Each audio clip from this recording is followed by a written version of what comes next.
Wyobraźcie sobie świat bez internetu, smartfonów i Netflixa, gdzie najgorętszym trendem jest wymiana niewolników na arabskie dirhemy, a najnowszą technologią koń z porządną podkową. Witajcie w X wieku na ziemiach przyszłej Polski, gdzie błoto na drogach jest głębsze niż współczesne dziury w budżecie, a Piastowie dopiero rozkręcają swój startup zwany państwem polskim. W tym chaosie, wśród wojów i karczem serwujących miód pitny o smaku „to chyba się zepsuło”, pojawiają się Żydzi, wędrowni kupcy, którzy niczym pierwsi influencerzy globalizacji łączą wschód z zachodem. Ich historia to nie tylko opowieść o handlu, ale i o kulturze, nauce, sztuce oraz umiejętności przetrwania w świecie, gdzie fake newsy o mordach rytualnych rozchodzą się szybciej niż memy na TikToku.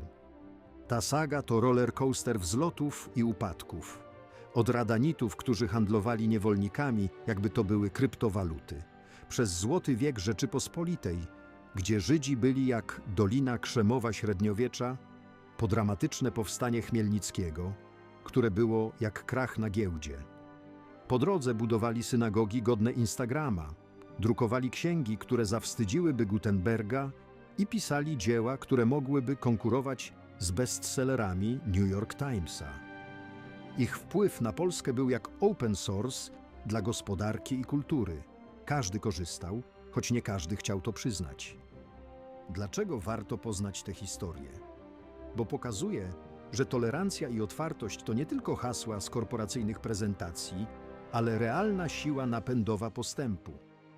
W świecie, gdzie wciąż walczymy z hejtem i stereotypami, Żydzi w Polsce przypominają, że różnorodność to nie problem, a szansa, nawet jeśli zaczyna się od handlu niewolnikami w X wieku. W tej opowieści prześledzimy, jak Żydzi zmieniali Polskę, od błotnistych szlaków handlowych po renesansowe synagogi i jak ich dziedzictwo rezonuje w dzisiejszych czasach, gdy globalizacja, kultura i biznes wciąż grają pierwsze skrzypce. W X wieku ziemie przyszłej Polski to nie był raj na ziemi. Drogi przypominały błotniste tory przeszkód, wioski były rozrzucone jak posty na Twitterze, bez lajków, a państwo Piastów dopiero wychodziło z fazy pomysł na garażowy startup. W tym chaosie pojawili się pierwsi Żydzi, wędrowni kupcy, którzy działali jak średniowieczni nomadzi cyfrowi, tylko zamiast laptopów mieli sakwy pełne towarów. Ich specjalnością był handel, a hitem sezonu słowiańscy niewolnicy, futra, sól i miód, towary, które w tamtych czasach miały większy hype niż limitowane sneakersy na platformie StockX. Ci kupcy, zwani radanitami, to byli prawdziwi mistrzowie logistyki. Wyobraźcie sobie ich pitch na średniowiecznym Dragon's Den. Mamy globalną sieć kontaktów, od Kordoby po Kijów. Kupujemy tanio na wschodzie, sprzedajemy drogo na zachodzie, a nasi klienci od kalifów po frankońskich baronów. Ich szlaki handlowe były jak średniowieczna wersja Amazona, z dostawą przez błota i lasy. Z ziem polskich, które wtedy były bardziej dzikim polem niż potęgą, wywozili niewolników na rynki Europy Zachodniej i świata arabskiego, od Verdun po Bagdad. Archeolodzy do dziś znajdują ich ślady, arabskie dirhemy, srebrne monety, które lśnią w ziemi jak relikty dawnego e-commerce.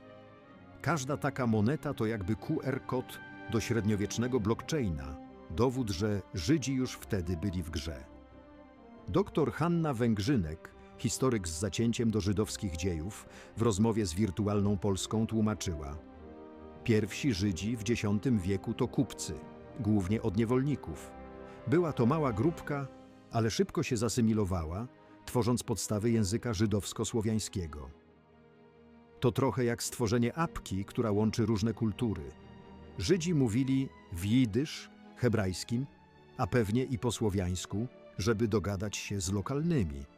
Ich zdolność do adaptacji była godna współczesnych influencerów, którzy jednym postem potrafią sprzedać wszystko, od kosmetyków po filozofię życia. Polska w X wieku była jak startup na Kickstarterze. pełna potencjału, ale brakowało jej kapitału, infrastruktury i rozpoznawalności. Książęta piastowscy, niczym jurorzy w żart Shark Tank, rozglądali się za talentami, które mogłyby rozkręcić gospodarkę. Żydzi weszli do gry z ofertą nie do odrzucenia, globalne kontakty, know-how w handlu i finanse, które mogłyby zawstydzić współczesne fintechy. Weźmy takiego Lewko, który w XIV wieku pożyczał kasę Kazimierzowi Wielkiemu. To nie był zwykły lichwiarz, to był finansowy influencer, który mógłby dziś prowadzić podcast „Jak zarobić milion w średniowieczu”. Ale w X wieku takich Lewków jeszcze nie było. Pierwsi kupcy musieli najpierw przetrzeć szlaki, dosłownie i w przenośni. Handel niewolnikami, choć dziś brzmi jak coś, co nie przeszłoby przez dział compliance żadnej korporacji, był wtedy normą. Żydzi jako pośrednicy byli jak średniowieczne Uber Eats. Dostarczali to, czego chciał rynek, czy to niewolnicy, futra czy sól. Ich sukces opierał się na sieci kontaktów, która rozciągała się od Półwyspu Iberyjskiego po Hazarię. W Kordobie, ówczesnym Dubaju świata arabskiego, niewolnicy słowiańscy byli sprzedawani z zyskiem, który sprawiłby, że dzisiejsi spekulanci kryptowalutami zielenieliby z zazdrości. Szczególnym wzięciem cieszyli się eunuchowie, choć proces ich produkcji miał śmiertelność godną najgorszych reality show. Wyobraźcie sobie brief na taki biznes, wysokie ryzyko, wysoki zysk, ale lepiej nie wnikać w szczegóły. Żydowscy kupcy nie tylko handlowali, oni budowali relacje. W X wieku, gdy większość Europy wciąż myślała w kategoriach bij albo bądź bity, Żydzi działali jak dyplomaci z LinkedIna, łącząc ludzi, towary i pomysły. Ich obecność na ziemiach polskich była jak wczesna wersja globalizacji. Bez nich Piastowie musieliby sami ogarniać eksport, co pewnie skończyłoby się fiaskiem na poziomie „sprzedam miód, odbiór osobisty w Gnieźnie”. Radanici byli też pionierami networkingu. Ich kontakty z Pragą, Kordobą czy Kijowem były jak średniowieczna baza CRM, tylko zapisywana na pergaminie. Żydowscy kupcy X wieku to jakby pierwsi startupowcy, którzy rozkręcili biznes w garażu, zanim ktokolwiek słyszał o Dolinie Krzemowej.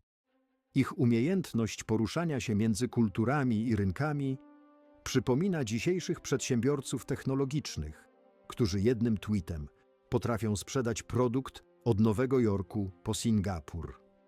A handel niewolnikami? Cóż, to była ciemna strona ich biznesu, ale pokazuje, że nawet w średniowieczu rynek rządził się zasadą popyt i podaż. Dziś zamiast niewolników handlujemy danymi osobowymi.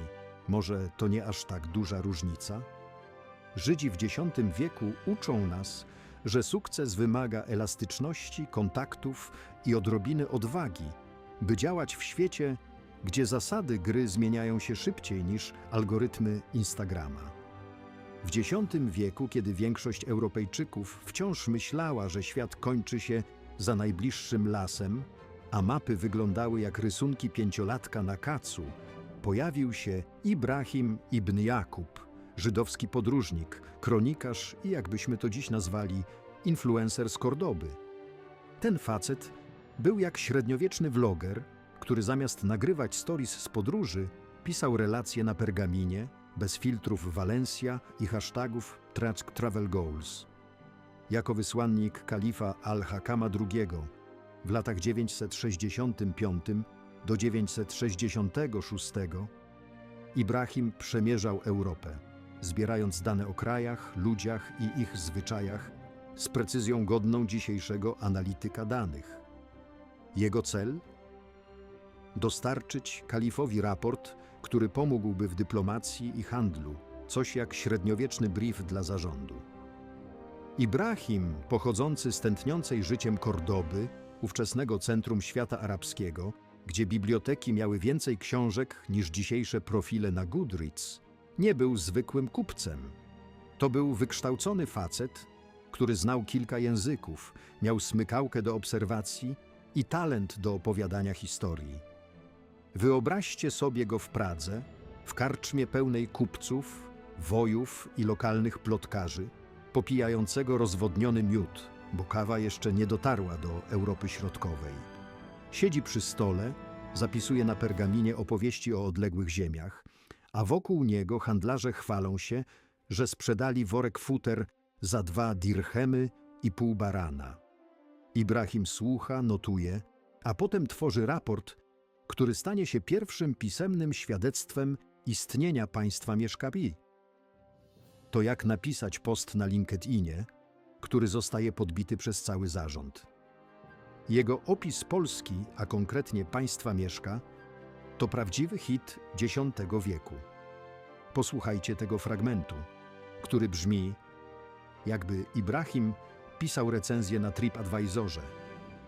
Kraj Mieszka to prawdziwy sztos, pełno żarcia, mięsa, miodu i ziemi ornej. Podatki? To odważniki handlowe, które idą na żołd dla jego ekipy. Ma 3000 pancernych, a każdy dostaje full wypas. Ciuchy, konie, broń.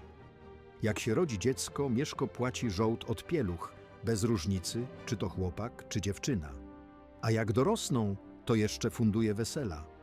Startupowy sen, ocena. 5 na 5 gwiazdek, tylko drogi błotniste, -1 punkt. Ten tekst to nie tylko pierwsza wzmianka o Polsce w piśmiennictwie, ale też dowód, że Żydzi już wtedy byli w samym centrum akcji handlowej na naszych ziemiach. Ibrahim opisał Polskę jako krainę mlekiem i miodem płynącą, dosłownie, bo miód był wtedy walutą równie cenną co złoto. Jego relacje pokazują, że ziemie Piastów były już na mapie globalnego handlu, choć pewnie bardziej jako budget destination niż światowa metropolia. Mieszko z jego 300 pancernymi był jak CEO startupu, który inwestuje w zespół, zanim jeszcze firma zacznie przynosić zyski. A Żydzi? Oni byli jak konsultanci, którzy pomagali mu ogarnąć logistykę i PR. Historycy podejrzewają, że Ibrahim nie dotarł osobiście na ziemię polskie, raczej zbierał plotki w Pradze, która w X wieku była jak średniowieczny hub networkingowy. Wyobraźmy sobie scenę. Ibrahim w praskiej karczmie, otoczony kupcami z różnych stron świata. Jeden opowiada o handlu futrami w Gnieźnie, inny o tym, jak Mieszko buduje grody, a trzeci narzeka, że błoto na szlakach zniszczyło mu nowe sandały.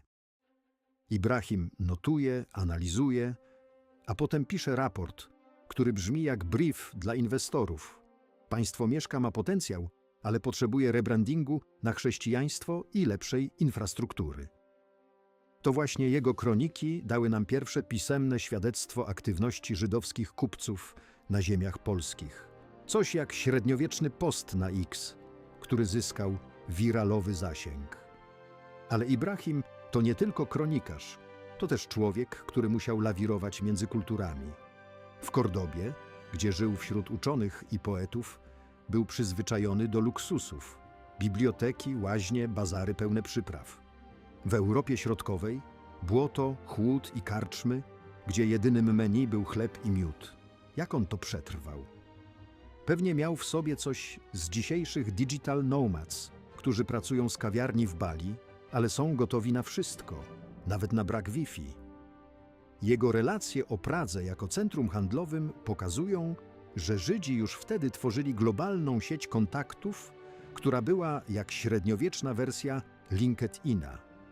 Praga była ich hubem, gdzie wymieniano nie tylko towary, ale i informacje, od cen niewolników po plotki o nowym grodzie Mieszka.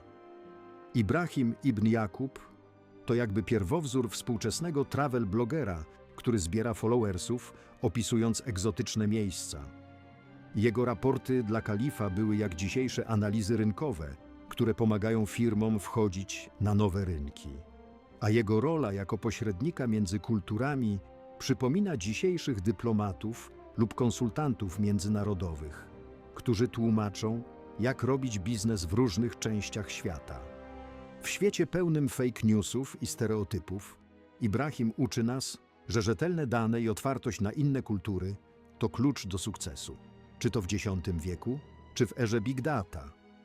Jego kroniki to też przypomnienie, że każdy influencer, nawet średniowieczny, potrzebuje dobrego kontentu i sieci kontaktów, żeby zostać zapamiętanym.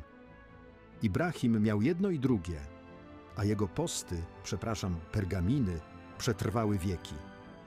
W X wieku, gdy GPS był tylko marzeniem szalonych astrologów, a drogi na ziemiach polskich przypominały błotnistą wersję toru do rajdów off-roadowych, żydowscy kupcy działali jak średniowieczni kurierzy DHL, tylko z większym ryzykiem zgubienia się w lesie.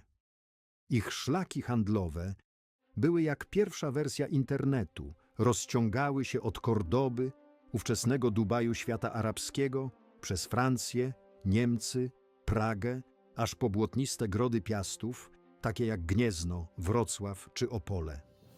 Co było w ich średniowiecznym katalogu? Wszystko, co miało wzięcie. Słowiańscy niewolnicy, futra, miód, wosk, sól, towary, które w tamtych czasach miały większy hype niż limitowane dropy Supreme. Wyobraźcie sobie karawanę żydowskich kupców, ciągnącą przez Europę z wozami pełnymi towarów. Na czele idzie Szlomo, brodaty logistyk z Kordoby, który w głowie ma mapę szlaków dokładniejszą niż dzisiejsze Google Maps. Obok niego truchta osioł obładowany workami soli, a z tyłu podążają ochroniarze, którzy wyglądają, jakby właśnie zeszli z planu wikingów. Szlomo zatrzymuje się w Verdun, gdzie rynek niewolników działa jak średniowieczna giełda Nasdaq. Ceny idą w górę, gdy popyt rośnie. 2 dirhemy za tego rosłego Słowianina, krzyczy kupiec, a tłum kupujących podbija stawkę jak na aukcji eBay. Potem karawana rusza dalej przez Pragę, gdzie Szlomo wymienia plotki z innymi handlarzami przy kuflu rozwodnionego miodu, a w końcu dociera do Gniezna, gdzie miejscowy wojewoda pyta: macie coś na handel, czy tylko błoto na butach? Te szlaki handlowe były kręgosłupem średniowiecznej globalizacji. Zaczynały się na Półwyspie Iberyjskim, w Kordobie, która w X wieku była jak Las Vegas i Wall Street w jednym, tętniąca życiem metropolia z bazarami, gdzie handlowano wszystkim, od przypraw po ludzkie losy.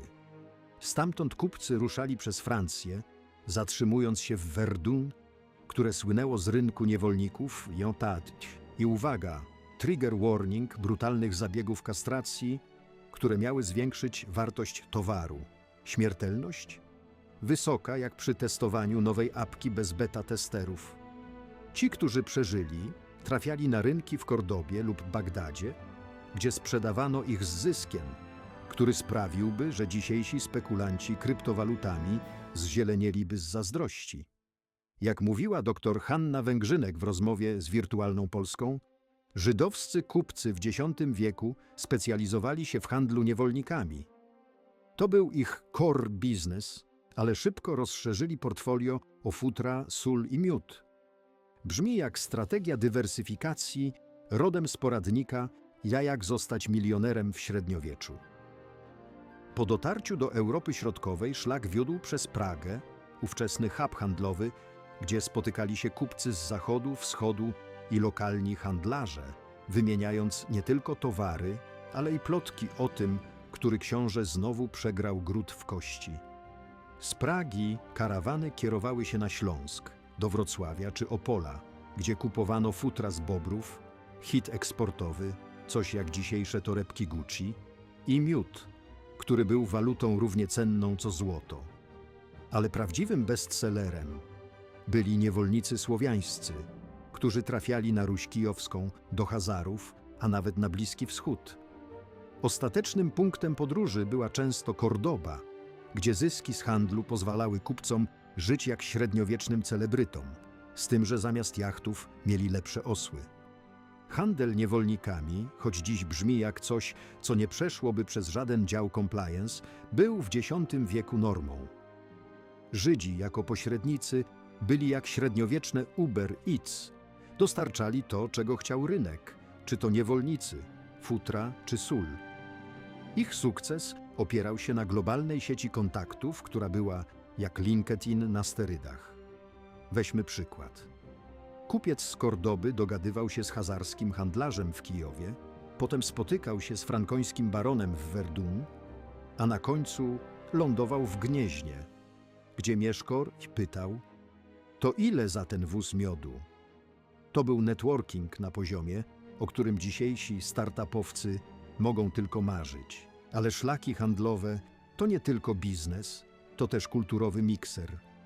Żydowscy kupcy, podróżując między Kordobą a Gnieznem, przenosili nie tylko towary, ale i idee, technologie, a nawet przepisy kulinarne. Może to oni przywieźli na ziemię polskie pomysł na pierogi? Żart, ale kto wie. Ich obecność w Grodach Piastów była jak beta-test globalizacji. Pokazywali, że można łączyć różne światy, nawet jeśli jeden świat ma marmurowe pałace, a drugi błotniste drogi. Archeolodzy znajdują dziś ślady ich działalności. Wspomniane dirchemy, ale też ceramiki, narzędzia i zapiski, które świadczą, że Żydzi byli nie tylko handlarzami, ale i ambasadorami kultury. Szlaki handlowe Żydów w X wieku to jak dzisiejsze globalne łańcuchy dostaw. Kordoba była jak Shenzhen, Praga jak Singapur, a Gniezno jak magazyn Amazona w Pcimiu Dolnym. Żydowscy kupcy byli prekursorami współczesnych logistyków, którzy zarządzają dostawami od fabryki w Chinach po klienta w Katowicach. Ich umiejętność poruszania się między kulturami przypomina dzisiejszych przedsiębiorców technologicznych, którzy jednym tweetem potrafią sprzedać produkt od Nowego Jorku po Tokio, a handel niewolnikami? Cóż, to była ciemna strona ich biznesu, ale pokazuje, że rynek zawsze rządzi się zasadą popyt i podaż. Dziś zamiast niewolników handlujemy danymi osobowymi. Może to nie aż tak duża różnica? Żydzi na szlakach handlowych uczą nas, że sukces w biznesie wymaga elastyczności, kontaktów i odrobiny odwagi, by działać w świecie, gdzie zasady gry zmieniają się szybciej niż algorytmy Instagrama. I jeszcze jedno. Nigdy nie lekceważ logistyki. Nawet w X wieku zły transport mógł zepsuć najlepszy deal. W XI i XII wieku Europa Zachodnia zafundowała Żydom taki poziom prześladowań, że życie tam przypominało grę w survival na poziomie hardcore. Zero save'ów, pełno bossów w postaci fanatycznych mnichów i rycerzy, którzy uznali, że krucjaty to świetna okazja, by pozbyć się żydowskich wierzycieli. Wyprawy krzyżowe, które miały być misją ratowania Ziemi Świętej, szybko zamieniły się w antyżydowskie pogromy, jakby ktoś wrzucił hasło Cancel Jews na średniowieczny Twitter.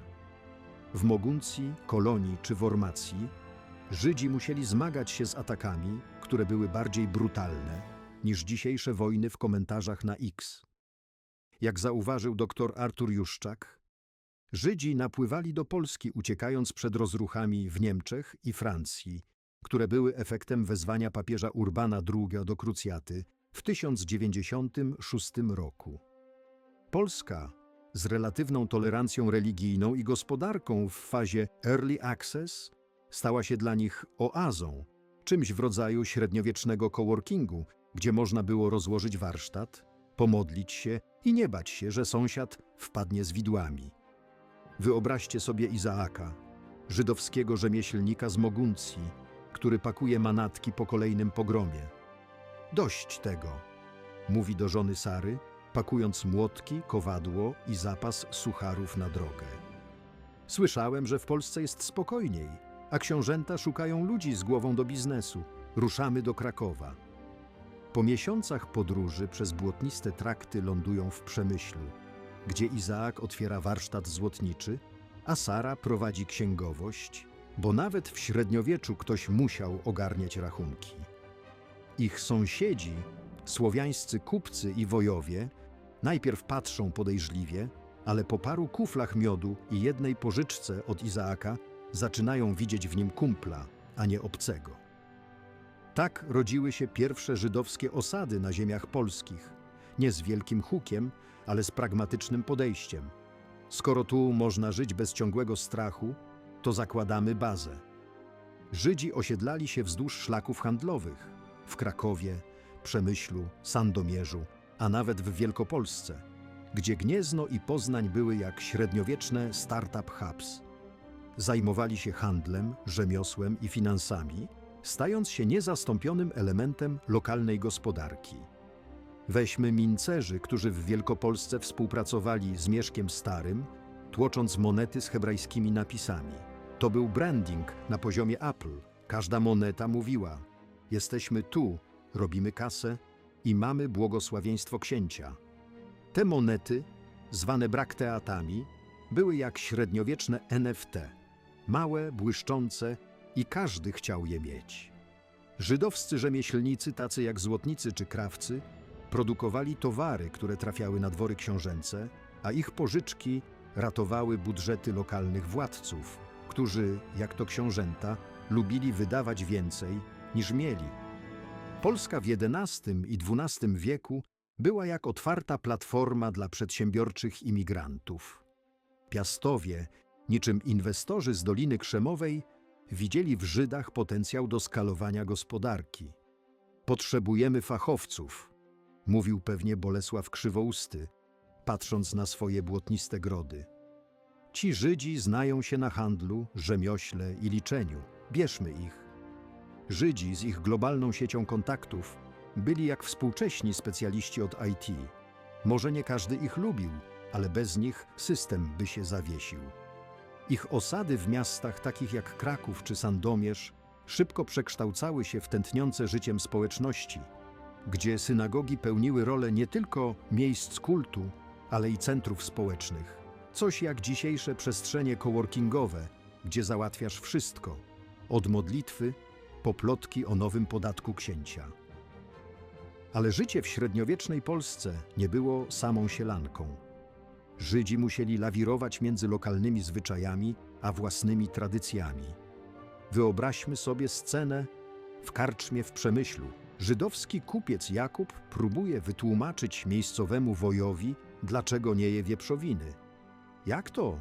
Nie lubisz schabowego? To co, tylko miód i ryby? Pyta woj, popijając kolejny kufel. Jakub z dyplomatycznym uśmiechem tłumaczy coś o koszerności, a w głowie myśli, byle nie pytał o oprocentowanie pożyczki. Takie sytuacje budowały mosty między kulturami, ale też przypominały, że Żydzi byli obcymi w nowym świecie. Ich sukces zależał od umiejętności adaptacji. Coś, co dziś nazwalibyśmy soft skills w CV. Osadnictwo żydowskie miało też swoje ciemne strony. W Europie Zachodniej Żydzi byli obwiniani o wszystko, od dżumy po złą pogodę. I choć Polska była bardziej tolerancyjna, plotki o szararomordach rytualnych czasem docierały i tu, jak wirusowe fake newsy. Na szczęście książęta, niczym średniowieczni moderatorzy, szybko gasili takie hejty, wiedząc, że Żydzi to klucz do prosperity. W XII wieku rabin Jehuda Haken z Moguncji wspominał społeczność żydowską w Przemyślu, która już wtedy miała własne synagogi i cmentarze. To nie były tylko osady, to były fundamenty pod przyszły Złoty Wiek, kiedy Polska stała się żydowskim Eldorado. Żydowskie osadnictwo w Polsce to jak historia dzisiejszych imigrantów, którzy przyjeżdżają do nowego kraju z walizką pełną pomysłów i umiejętności. Ich osady były jak startupy, które zaczynają od małego warsztatu, a kończą na globalnej ekspansji. Polska w XI i XII wieku przypominała współczesne miasta jak Berlin czy Londyn, które przyciągają talenty z całego świata dzięki otwartości i możliwościom. A tolerancja Piastów to jak polityka diversity and inclusion w nowoczesnych korporacjach, może nie zawsze idealna, ale dająca szansę na rozwój.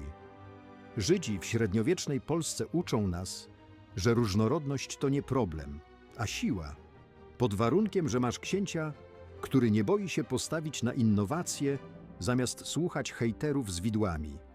W 1264 roku Bolesław Pobożny, książę wielkopolski, zrobił coś, co w średniowieczu było równie rewolucyjne, jak wprowadzenie darmowego Wi-Fi w karczmach. Wydał statut kaliski, Dokument, który był jak konstytucja dla Żydów w wersji beta. Wyobraźcie sobie scenę na jego dworze w Kaliszu. Bolesław, w koronie lekko przekrzywionej, po zbyt wielu kuflach miodu, siedzi przy stole z doradcami. Naprzeciw niego stoi rabin Aaron, reprezentant miejscowej społeczności żydowskiej, który mówi: Panie, daj nam prawo do życia bez strachu, a my rozkręcimy gospodarkę lepiej niż karczma w dzień targowy. Bolesław, widząc w Żydach klucz do prosperity, podpisuje pergamin i mówi: deal.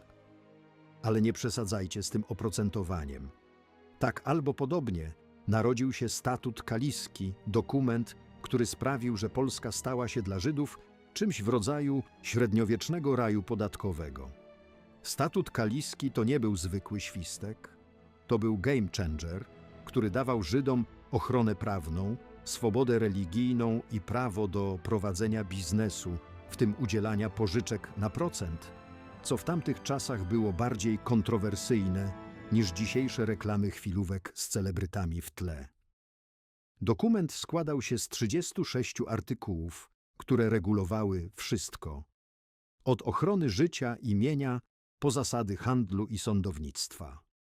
Kluczowy punkt: Żydzi podlegali bezpośrednio księciu, a nie lokalnym kacykom, co było jak średniowieczny VPN, zapewniało bezpieczeństwo przed atakami hejterów z widłami. Statut chronił też przed fejkowymi oskarżeniami o mordy rytualne, które w średniowieczu rozchodziły się szybciej niż memy na TikToku. Jeden z artykułów mówił jasno: żadnych procesów bez dowodów, a świadkami mogą być tylko chrześcijanie i Żydzi razem. To jak wprowadzenie fact-checkingu w czasach, gdy plotki były główną walutą informacyjną. Dr Artur Juszczak pisał: przepisy statutu kaliskiego otworzyły Wielkopolskę dla prześladowanych w Europie Żydów, którzy dostrzegali w nich gwarancję ochrony życia, mienia i nieskrępowanej aktywności gospodarczej. To nie była tylko biurokracja, to był sygnał dla Żydów z Niemiec, Francji czy Czech. Pakujcie się, w Polsce jest vibe. Statut był jak umowa SLI, Service Level Agreement, dla średniowiecznych Żydów. Jasne zasady, zero downtime'u i support od księcia. Gwarantował wolność religijną. Można było budować synagogi, zakładać cmentarze i odprawiać obrzędy bez obawy, że ktoś uzna to za podejrzane. Dawał też zielone światło dla biznesu. Żydzi mogli handlować, rzemieślniczyć i pożyczać pieniądze, co w czasach, gdy chrześcijanie mieli zakaz lichwy, było jak monopol na apkę do przelewów. Wyobraźmy sobie życie w Kaliszu po wydaniu statutu. Jest 1265 rok, a na rynku spotykamy Mojżesza, żydowskiego kupca, który właśnie otworzył nowy warsztat tkacki. Obok niego przechadza się Jan, miejscowy kowal, który pożyczył od Mojżesza kilka groszy na nowy miech. Mojżesz, ten statut to złoto, mówi Jan, klepiąc go po ramieniu. Teraz mogę spać spokojnie, wiedząc, że książę nie pozwoli, by sąsiad oskarżył cię o kradzież krowy. Mojżesz z uśmiechem odpowiada: spokojnie, Janie, ale odsetki spłacaj na czas, bo książę nie będzie za ciebie płacił. Takie sceny budowały zaufanie między Żydami a miejscowymi, tworząc podwaliny pod gospodarczą symbiozę. Statut miał też swoje smaczki. Na przykład, jeśli ktoś napadł na Żyda, płacił karę jak za atak na wolnego chrześcijanina, to było jak ubezpieczenie premium w średniowiecznym stylu. Dokument regulował nawet takie detale, jak handel w dni świąteczne czy ochrona żydowskich cmentarzy przed wandalami. To nie była tylko biurokracja, to był sygnał, że Żydzi są częścią systemu, a nie obcymi do odstrzału. Dzięki temu Kalisz, Poznań czy Kraków stały się magnesami dla żydowskich imigrantów, którzy uciekali z Europy Zachodniej, gdzie prześladowania były codziennością. W 1270 roku rabin Izaak z Krakowa pisał w liście do krewnych w Moguncji: przyjedźcie do Polski, tu można żyć, handlować i modlić się bez strachu. tylko weźcie ciepłe płaszcze, bo zimy są jak z piekła rodem. Statut Kaliski był jak fundament pod przyszły złoty wiek Żydów w Polsce. Utworzył ramy prawne, które pozwoliły społeczności żydowskiej rozkwitnąć, budując synagogi, szkoły i warsztaty. Ale to nie była sielanka. Nawet w Polsce zdarzały się incydenty, gdy lokalni mieszczanie, zazdrośni o sukcesy Żydów, rzucali plotki o zatrutych studniach. Na szczęście książęta, niczym średniowieczni community managerowie, szybko gasili takie kryzysy, wiedząc, że Żydzi to ich MVP w grze o gospodarczą potęgę. Statut stał się wzorem dla późniejszych przywilejów, które w XIV i XV wieku rozszerzano na całe Królestwo Polskie, przygotowując grunt pod epokę, gdy Żydzi stali się influencerami Rzeczypospolitej. Statut Kaliski to jak pierwsza wersja konstytucji dla mniejszości, coś co dziś nazwalibyśmy ustawą o równości i różnorodności. Jego artykuły były jak regulamin platformy online. Jasne zasady, ochrona użytkowników i zero tolerancji dla hejtu bez dowodów. Polska Bolesława Pobożnego przypominała współczesne kraje, które stawiają na otwartość, by przyciągnąć talenty. Pomyślcie o Kanadzie czy Singapurze, gdzie imigranci są kluczem do innowacji. A ochrona przed fake newsami o mordach rytualnych. To jak dzisiejsze algorytmy fact-checkingu, które próbują zatrzymać falę dezinformacji, choć w średniowieczu działało to lepiej, bo książę mógł po prostu wsadzić hejtera do lochu. Statut uczy nas, że stabilność i tolerancja to fundamenty prosperity, a Żydzi, którzy dzięki niemu rozkwitli, byli jak startupowcy, którzy zamienili garaż w globalną korporację. To był moment, gdy Polska stała się dla nich domem, ale jak to w każdej dobrej dramie, nad horyzontem już zbierały się chmury. W XIV wieku Polska weszła na wyższy level dzięki Kazimierzowi Wielkiemu, królowi, który był jak CEO z wizją, łączący charyzmę Elona Muska z pragmatyzmem Warrena Buffetta, tylko bez tweetów o Dogecoinie i z lepszą brodą. Kazimierz, zwany królem chłopów i Żydów, nie tylko zastał Polskę drewnianą, a zostawił murowaną, ale też sprawił, że stała się dla Żydów czymś w rodzaju średniowiecznego raju startupowego. Jego polityka wobec Żydów była jak kampania PR-owa na LinkedInie. Witamy innowatorów, inwestujemy w różnorodność, a hejterów banujemy na wieki. W 1347 roku rozszerzył statut Kaliski na całe Królestwo Polskie, dając Żydom ochronę prawną i swobodę działania, a w 1368 powierzył Żydowi Lewko zarządzanie żupami solnymi w Wieliczce i Bochni. Sól była wtedy jak ropa naftowa, a Lewko? Cóż, to był średniowieczny magnat, który mógłby dziś prowadzić masterclass o skalowaniu biznesu. Wyobraźmy sobie dwór Kazimierza w Krakowie. Jest 1360 rok, sala tronowa pełna doradców, rycerzy i kupców. Wchodzi Lewko, ubrany w szaty, które krzyczą: mam kasę, ale nie chwalę się na Insta. Król, popijając miód z pucharu, mówi: Lewko, słyszałem, że twoje pożyczki ratują mi budżet na nowe mury w Krakowie. Co powiesz na zarządzanie żupami solnymi? To jak Netflix dla średniowiecza, każdy chce soli. Lewko z uśmiechem godnym negocjatora z Wall Street odpowiada: Panie, sól to jedno, ale mogę też zorganizować finansowanie na kolejne grody. Tylko dajcie mi ochronę przed lokalnymi hejterami. Deal zostaje zawarty, a Lewko staje się jednym z najbogatszych ludzi w Polsce, dowodząc, że Żydzi nie tylko handlowali, ale i budowali gospodarczą potęgę. Kazimierz Wielki wiedział, że Żydzi to klucz do transformacji Polski z błotnistego startupu w regionalną potęgę. W XIV wieku Europa Zachodnia wciąż traktowała Żydów jak problem, obwiniając ich o wszystko, od dżumy po złe zbiory. W 1348 roku, gdy czarna śmierć szalała po kontynencie, w Niemczech i Francji Żydów oskarżano o zatruwanie studni, co było fake newsem na poziomie teorii spiskowych o 5G.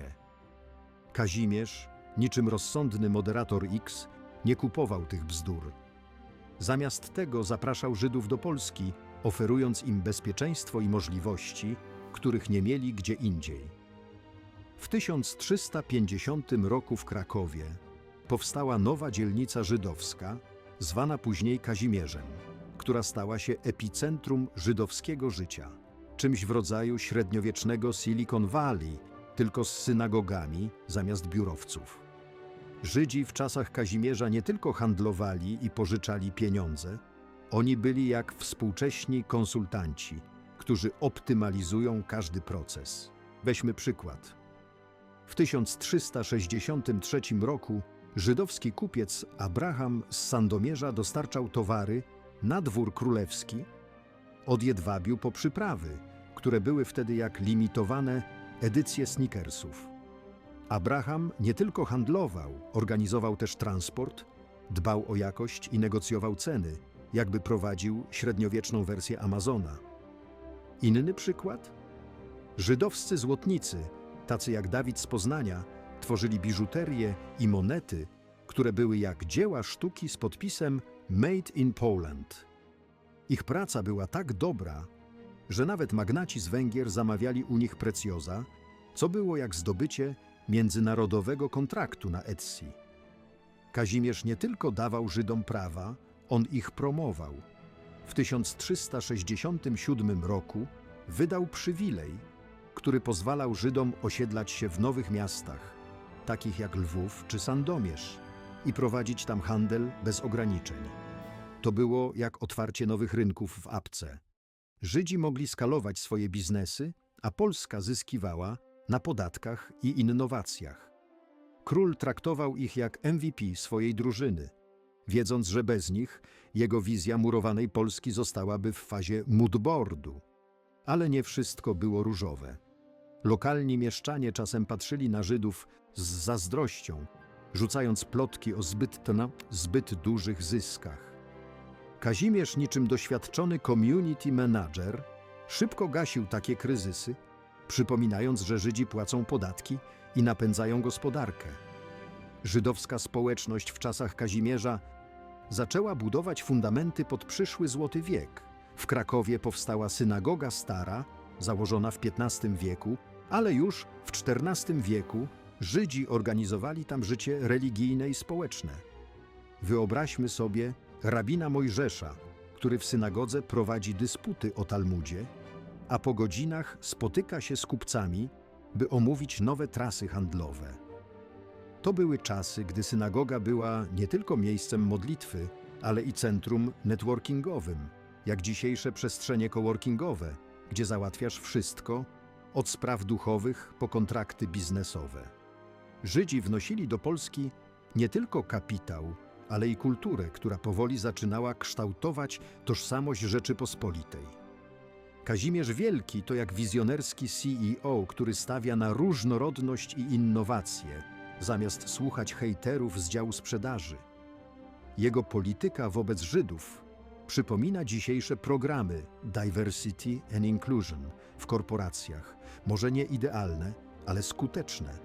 Dzielnica Kazimierz w Krakowie to jak współczesne startup hubs, takie jak Berlin czy Tel Awiw, gdzie spotykają się talenty z różnych kultur. A Lewko? To jak dzisiejszy fintechowy guru, który zarządza aktywami, zanim ktokolwiek zrozumie, co to blockchain. Kazimierz uczy nas, że otwartość na mniejszości to nie tylko moralny wybór, ale i biznesowa strategia, bo kto inny rozkręci gospodarkę, jeśli nie ludzie z globalną wizją? Jego rządy to moment, gdy Polska stała się magnesem dla Żydów, ale w tle już słychać było pomruki nadchodzących burz, bo w średniowieczu, jak w każdej dobrej dramie, po złotym okresie zawsze przychodzi plot twist. W XVI i pierwszej połowie XVII wieku Rzeczpospolita była dla Żydów tym, czym Dolina Krzemowa dla dzisiejszych startupowców. Miejscem, gdzie każdy z pomysłem i odrobiną sprytu mógł osiągnąć sukces. Mieszkało tu około 80% światowej populacji Żydów. To jakby cały światowy tech przeniósł się do Krakowa, Lublina i Wilna. Żydzi nie tylko handlowali i pożyczali pieniądze.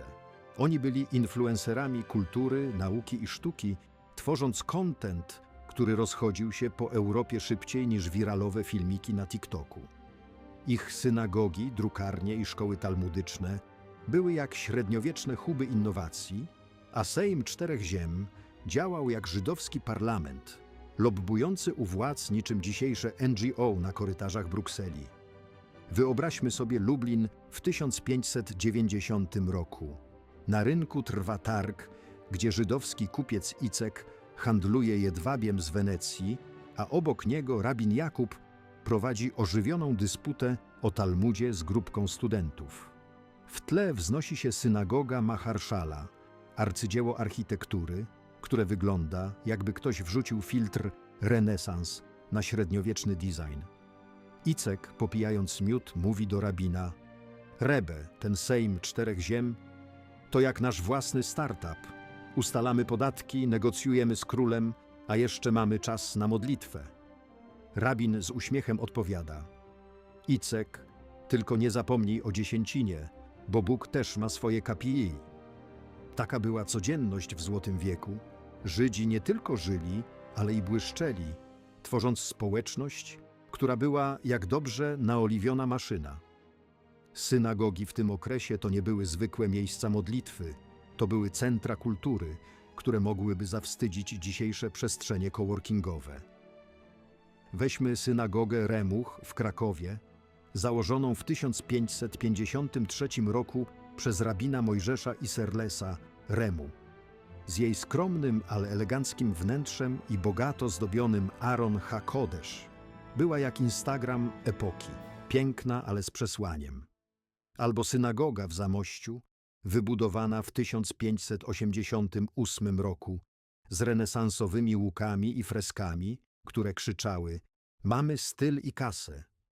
Te budynki były nie tylko duchowymi centrami, ale i fortecami. Projektowano je z myślą o obronie. Bo w średniowieczu nigdy nie było wiadomo, kiedy sąsiad wpadnie z widłami i fejkowym oskarżeniem o mord rytualny. Drukarstwo żydowskie to kolejny hit Złotego Wieku. W 1530 roku bracia Heliczowie otworzyli w Krakowie pierwszą żydowską drukarnię, która produkowała modlitewniki, komentarze do Talmudu i księgi takie jak Sefer Hamidot, rozchodzące się po Europie jak dzisiejsze e-booki na Kindlu. W Lublinie drukarnia Kalonimosa Jaffe w 1547 roku wydała Talmud babiloński, który był jak bestseller New York Timesa dla uczonych. Te księgi nie tylko szerzyły wiedzę, ale i budowały tożsamość żydowską, łącząc społeczności od Wilna po Wenecję.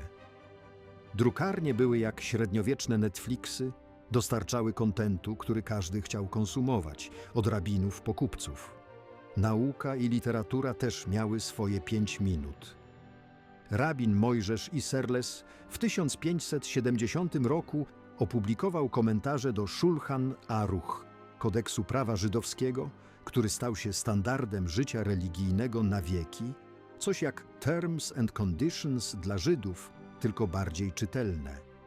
Kabała, żydowska mistyka, przeżywała renesans dzięki uczonym jak Izaak Luria, którego idee z Safdu dotarły do Polski, inspirując rabinów w Krakowie i Lublinie. W medycynie i astronomii Żydzi też błyszczeli. Lekarze, jak Izaak z Lublina, leczyli magnatów, łącząc wiedzę wschodnią z zachodnią, a uczeni w Wilnie obliczali kalendarz hebrajski z precyzją godną dzisiejszych algorytmów. Sejm Czterech Ziem, działający od 1580 roku, był jak żydowska wersja ONZ. Reprezentował społeczności z Wielkopolski, Małopolski, Rusi i Litwy, negocjując z królem podatki, prawa i ochronę. Wyobraźmy sobie posiedzenie w Lublinie. Rabin z Krakowa spiera się z kupcem z Wilna o wysokość dziesięciny, a wszyscy wiedzą, że król Zygmunt August czeka na raport. To był system, który działał jak dobrze zarządzana korporacja, z hierarchią, strategią i odrobiną biurokracji. Sejm był dowodem, że Żydzi nie tylko przetrwali, ale i stworzyli strukturę, która mogła rywalizować z dzisiejszymi organizacjami międzynarodowymi.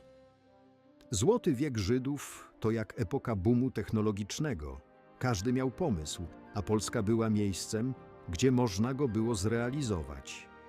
Synagogi i drukarnie to odpowiedniki dzisiejszych hubów innowacji, a Sejm Czterech Ziem to jak UE, tylko z mniejszą liczbą formularzy. Żydzi w Rzeczypospolitej pokazują, że otwartość na kulturę i naukę może zmienić kraj w globalnego gracza. Ich sukces to lekcja dla dzisiejszych liderów. Inwestuj w różnorodność, a dostaniesz gospodarkę, kulturę i naukę na poziomie światowym. Ale jak w każdej dobrej historii, Złoty wiek miał swój expiration date. W 1648 roku wszystko, co Żydzi budowali przez wieki, runęło jak domek z kart w czasie wichury. Powstanie kozackie Bohdana Chmielnickiego, zwane przez Żydów gezerą, było jak krach na giełdzie, który zmiótł cały ekosystem. Kozacy z hasłem Polacy i Żydzi to samo zło urządzili pogromy, które były jak średniowieczna wersja cancel culture, tylko zamiast banów na X były miecze i pożary. Populacja Żydów zmalała o 100 do 200 tysięcy osób, a ci, którzy przeżyli, musieli zmagać się z chorobami, emigracją i traumą. To był moment, gdy Złoty wiek zamienił się w apokalipsę. Wyobraźmy sobie małą żydowską społeczność w Niemirowie w 1648 roku. Kupiec Szymon, który jeszcze rok wcześniej handlował zbożem z Rusią, teraz chowa rodzinę w piwnicy, słysząc wrzaski kozaków na ulicach. „Trzymaj się, Rachelo”, szepcze do żony, podczas gdy synagogę, w której wczoraj się modlili, ogarniają płomienie. Kozacy pod wodzą Chmielnickiego obwiniali Żydów za wszystko, od wysokich podatków po złe zbiory, jakby to oni sterowali pogodą. Historycy szacują, że w samym Niemirowie zginęło kilka tysięcy Żydów, a podobne sceny rozgrywały się w Tulczynie, Barze i Lwowie. To był chaos, który sprawił, że nawet najlepiej prosperujące społeczności musiały zaczynać od zera. Chmielnicki, niczym toksyczny influencer, wykorzystywał niezadowolenie kozaków, by skierować ich gniew na Żydów i Polaków. Jego powstanie było jak wiralowa kampania nienawiści, która rozprzestrzeniła się szybciej niż plotki o nowej kryptowalucie. Żydzi, którzy przez wieki byli filarem gospodarki Rzeczypospolitej, dzierżawiąc karczmy, młyny i browary, nagle stali się kozłem ofiarnym. Synagogi, takie znaki jak ta w Zamościu, zostały splądrowane, a księgi z drukarni Kalonimosa w Lublinie spalono na stosach. To był nie tylko cios w społeczność, ale i w kulturę, którą Żydzi budowali przez pokolenia. Ci, którzy przeżyli, musieli odbudowywać życie w cieniu traumy. Niektóre rodziny uciekły na zachód, do Amsterdamu czy Frankfurtu, gdzie próbowano odtworzyć stracone dziedzictwo. Inni zostali, próbując poskładać to, co zostało, jak startup po nieudanej rundzie finansowania. Rabin Natan z Krakowa w 1650 roku pisał: „Nasze domy są w ruinie, ale nasza wiara wciąż stoi”. To był testament siły ducha, który pozwolił Żydom przetrwać, mimo że ich złoty wiek zakończył się w płomieniach. Powstanie Chmielnickiego to jak kryzys, który przychodzi po boomie. Pomyślcie o krachu dotcomów w 2000 roku czy załamaniu rynku krypto w 2022. Chmielnicki był jak toksyczny lider, który wykorzystuje chaos, by siać nienawiść, a Żydzi jak każdy, kto staje się celem dezinformacji w mediach społecznościowych. Ich historia pokazuje, że nawet najsilniejsze społeczności są podatne na kryzysy, gdy polityka i nienawiść biorą górę. Ale pokazuje też, że odbudowa jest możliwa. Tak jak dzisiejsze firmy wstają po bankructwie, Żydzi w Rzeczypospolitej zaczynali od nowa, wierząc, że przyszłość może być lepsza. Historia Żydów na ziemiach polskich to saga pełna wzlotów i upadków, od wędrownych kupców X wieku przez Złoty wiek Rzeczypospolitej, po dramatyczny krach 1648 roku. Ich wkład w gospodarkę, kulturę, naukę i sztukę był jak open source dla Piastów, Jagiellonów i królów elekcyjnych. Od dirchemów, radanitów, po synagogi Remuch, od drukarni Heliczów, po komentarze do Szulchan Aruch. Żydzi budowali Polskę, która stała się ich domem, mimo burz i kryzysów. Dziś, patrząc na tę historię, można się uśmiechnąć. Średniowieczni Żydzi z ich szlakami handlowymi, drukarniami i synagogami byli jak pierwsi influencerzy globalizacji. Polska była dla nich miejscem, gdzie można było rozkręcić biznes, stworzyć arcydzieło czy napisać bestseller, przynajmniej do czasu Chmielnickiego. Ich dziedzictwo przypomina, że tolerancja i otwartość to nie tylko hasła z korporacyjnych plakatów, ale siła napędowa postępu. W świecie, gdzie fake newsy i hejt wciąż mają się dobrze, warto wziąć przykład z Kazimierza Wielkiego i zamiast budować mury, stawiać na współpracę. Bo jak pokazuje historia, najlepsze rzeczy powstają tam, gdzie jest miejsce dla wszystkich, nawet dla tych, którzy zaczynali od handlu niewolnikami w X wieku.